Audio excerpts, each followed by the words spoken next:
It was getting late. The street lights flickered around while someone coughed in the distance. The wind howled while people were trying to get to their homes. Little drops of water started appearing on the glass windows, followed by gentle tapping. A certain man was sitting in a lit room, holding what looked to be a soldering iron. His hair was slightly unkempt and you could see a reflection of some kind of schematic coming of the glasses he was wearing. He was glancing between this schematic and the circuit board that was on the table. I need to replace these capacitors. Not sure which one is the faulty one. I'll just replace all of them. The man gave out a sigh while slowly getting his tools ready. He was glancing onto the circuit board with the help of a microscope, the tiny metallic parts hard to spot with the naked eye.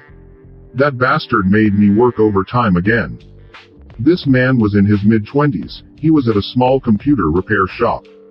He was yet again forced to stay late into the day. Being the new kid in this place apparently put a bullseye on your back. The older workers always found a way to push their overdue workload on him, always giving him the excuse that he needed more experience and he should work harder. Damn fuckers only do this shit because I can't refuse. He was still new. He was still in his trial period, so he was expendable. He made the decision of trying to get along with his coworkers and play the nice guy. This was the result. He was stuck working and would probably be home at 8. Well, not like I have any plans anyway. At least they don't force me to clean all those dirty laptops. What do those people do with them to get them so dirty anyway? The sound of sizzling filled the area while the man continued with his work. The capacitors were replaced and everything was checked again. The circuit board he was fixing was in working order once more. Finally, just need to clean this shit and I'm done. He wasn't alone here though. The whole repair shop was the building that his boss was actually living in. The bottom level was just the shop while the upper was the living quarters. He peeked through the door leading upstairs and shouted out, "I'm done. I'm going home, boss." He heard some kind of grunt that was muffled by the sounds of a TV. He just shrugged and grabbed his coat to go. Luckily he took his umbrella today.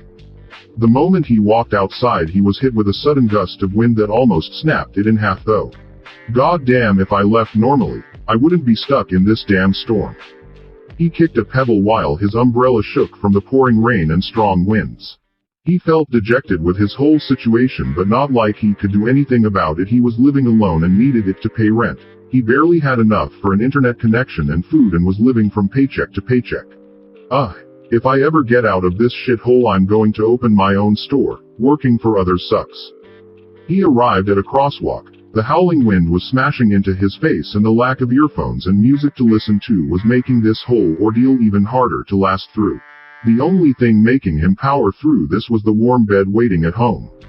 While his mind was elsewhere, the light at the crosswalk turned green and he took a step forward. Luck wasn't on his side yet again. When he was about halfway across the street, a large truck appeared out of nowhere. He looked to the shining halogen lights that blinded him momentarily. The vehicle came right at him. His mind went blank and his life flashed through his eyes. He remembered his youth, his family, and his lack of friends. It was a life of mediocrity, a life of following the status quo. But then, suddenly he snapped out of it. His body jolted forward as he jumped for his dear life. He felt air pressure from his back accompanied by a large splash of water. He tumbled forward onto the sidewalk, the large truck just continuing on as if nothing happened. He didn't even have time to glance at the plates. He was drenched in the rainwater, his hands scraped from the pavement. Fucking psycho. He cursed while standing up. His palms were bloody and he was all wet, but luckily he was alive. His umbrella was in the middle of that street, flattened by the truck that almost killed him. His heart was pounding and he needed some time to calm down, but the pouring rain was making things hard. I need to get home. He turned around while gritting his teeth, the fear replaced by anger as he headed home. He was drenched, his body was hurting and he still wasn't back home. There was a possibility that he could catch a cold. The only thing on his mind now was to take a warm shower. Sometimes I wish I could afford a bathtub. It always comes down to money. He moved forward. His apartment wasn't far away from where he worked. This was the only saving grace of his job. He could reach it on foot within 30 minutes, which saved him some money. Suddenly he felt a shiver run down his spine. It wasn't the cold rain but more of a premonition. He could hear an engine revving not too far away from where he was. He slowly turned around, his eyes bulging slightly as he saw the exact same truck that almost turned him to meat paste. What? The truck was progressively getting louder, its front lights turned off. By instinct he started backing away. The halogens turned on and shone at the street that he was in. There were buildings on both sides and no space to duck to the side. When the truck that had it in for him took off, so did he, running for his life like never before. Holy shit. Who is this fucker? He bolted forward. There was no one beside him in the streets, no other cars in sight besides the honking truck behind him. The street was eerily empty, only one scrawny man running away from a big truck that went faster and faster. I need to call the police. Where is everyone? He continued running, his gaze focused on the end of the street, a small alleyway there. He didn't look back. He didn't falter as he just kept running, mustering everything that his gamer body could muster. With a last-ditch effort, he dived forward. A gust of wind felt behind him as the truck barreled past him while he jumped into the narrow passage. He landed on his face, his hands getting scraped even more and blood running out of his nose. He quickly rolled up, trying to see if he was safe, the truck vanishing seemingly into thin air after clipping part of the building that connected to this alleyway. Fuck, it shouldn't be able to get me here, but what if the driver chases after me instead?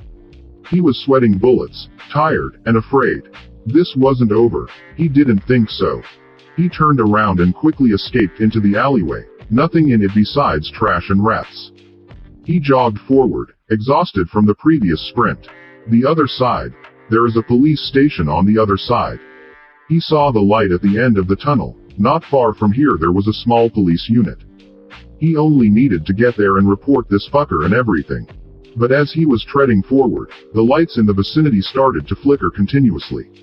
Abruptly all of the light bulbs that lighted the way forward shattered into pieces and everything went dark, and then he heard it again, the revving of the engine. And no. Stay away. In front he could see the damn truck. It was barely able to fit into this narrow passage, scraping the walls as it slowly drove forward. He quickly turned away. To his surprise he heard the same engine noise. Another truck blocking his path was there too. The area filled with the screeching noise of scraping metal as the two trucks drove at him, each second increasing in speed. Ha ha ha. He started laughing, his face showing a shaky smile as he lost it. He looked to the sides, walls blocking his path of escape. Screw you. He moved to the wall, his fingers digging into the hard concrete wall as he tried climbing up. His fingernails broke, blood gushing out as he scratched trying to climb up, but to no avail, as the rainwater made it far too slippery. The last things that he saw were the bright truck lights coming from the sides. He tried looking into the driver's seat, his eyes bulging, his jaw clenched as he tried to see the person responsible. To his surprise, he didn't see anything, not even a silhouette of a driver, the truck seat totally empty. Splat. That was the last thing that he saw. His short life of a computer repairman ended right there. He felt resentment in his eyes. There were things that he wanted to achieve. Simple things, like a business of his own where he could dictate the rules and not be a slave to his wage for the rest of his life. But he was also looking at the bright side. He was now free from the worldly problems. He floated in the void, his mind racing as it couldn't comprehend where it was. This state of mind didn't last for long as he felt being drawn somewhere. It was as if something or someone was calling him there. He heard a voice. It was a gentle-sounding voice that belonged to a woman. He felt strange, like his whole being was getting pulled somewhere. He continuously heard the voice. It was calling out to him, but he didn't recall the name that the woman was saying. Roland. The voice that seemed distant started getting closer and he started feeling nauseous and tired. The only saving grace this time around, he felt something. He tried moving but his body felt sluggish. He could barely wiggle his finger. He moved. Master Roland moved. Oh, thank the gods. He felt sick, like he was having a really bad case of the flu. His head was spinning and his body felt heavy. Did I survive those trucks? Is someone called Roland with me in here? Is this the hospital? He couldn't see well. His eyes felt just as heavy as his body. He forced them open. They took a while to focus. The blurry world started taking shape and he saw an unfamiliar looking wooden ceiling. That looks shabby. Am I in some kind of shed or something? He finally saw the woman that was previously shouting. She looked like an older lady. Her body was somewhat wrinkled up. The thing that caught his eye the most was what she was wearing. Is that a maid uniform? She was wearing the whole shebang. A black dress, a white apron, and a cap of some sort that was holding her hair. He felt something cool be placed on his forehead, which was a damp cloth that this lady placed. From the looks of it, he was still alive but ended up in someone's house instead of a hospital. The strange thing was that the lady looked kind of big. Was she over 2 meters tall or something? The bed he was in also seemed to be uncharacteristically large compared to his body. The problem wasn't with the furniture or the old woman though. As he leaned down he noticed that his body looked a lot different than before. For one, he was a lot shorter. He felt really weak and couldn't move. The woman that looked like a Victorian maid tended to his sick body. Not long after, some kind of old man walked into the room. He looked to be some kind of physician, but for some reason, he didn't even give him an examination. He just stared at him while holding onto a monocle. Wait.